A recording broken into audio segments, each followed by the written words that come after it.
Welcome to day 1497 of What's She Up To Now. Sharon Horne-Ellstrom here, documenting the journey the business journey from offline businesses, 27 different industries and businesses, corporate America for over a quarter century, to the online world, and then back and forth a little bit from 2020 with the COVID pandemic on.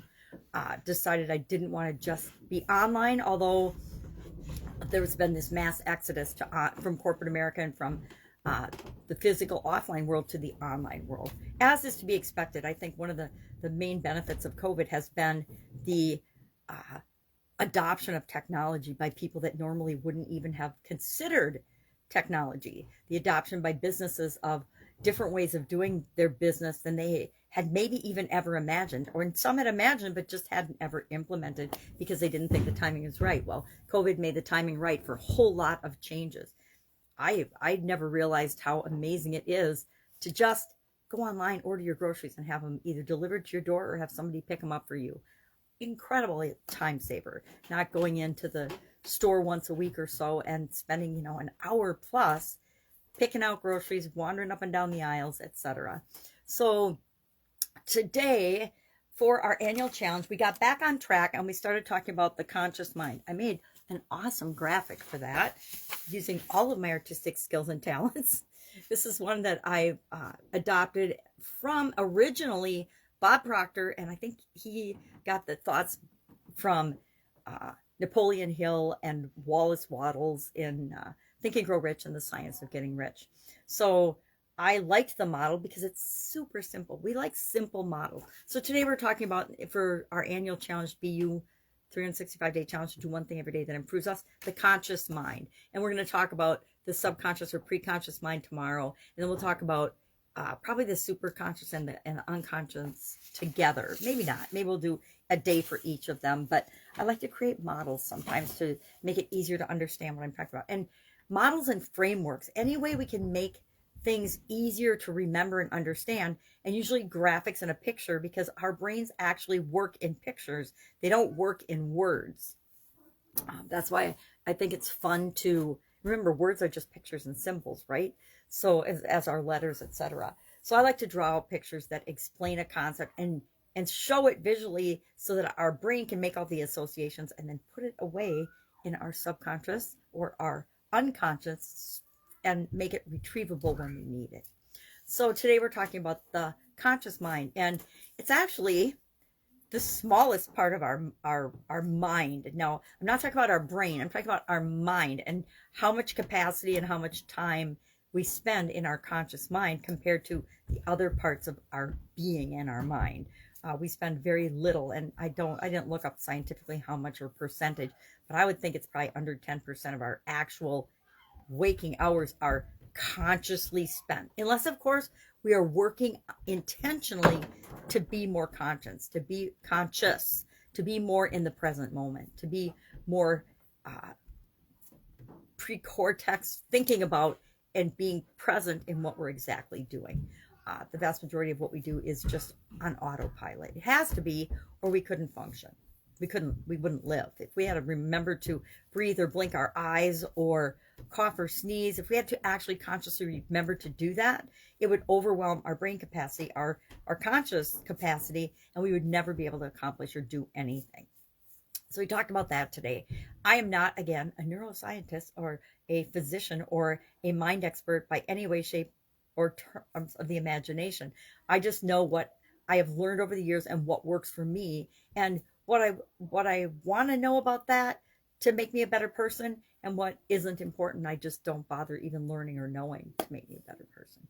All right, that was our annual challenge today. Remember, one little thing every day to improve us in some way. And in the month of March, for this segment, we're focusing on mental well-being, mental health.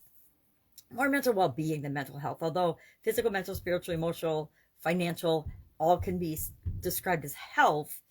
I like to say well-being because we want more than just health. We want to be well in all areas and aspects of our life.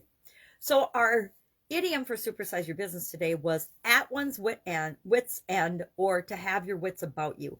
I'd done at one's wit's end before, or at your wit's end before, so I wanted to mix it up a little bit. So we talked about both and the importance of having your wits about you, at least on the outside, where when you're leading and dealing with other people, and uh, that we all sometimes feel like we're at our wits end, that we've had enough, we're maxed out. That's when burnout starts to happen, if we don't do things to take care of ourselves and make sure that we are recharging our batteries. I didn't even talk about that today, but that's important.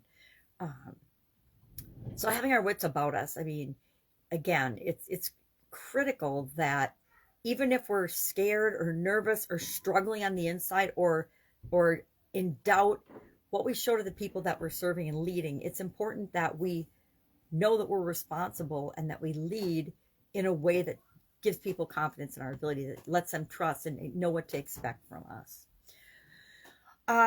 Working on, oh my gosh, so much is going on in the background here, so many projects.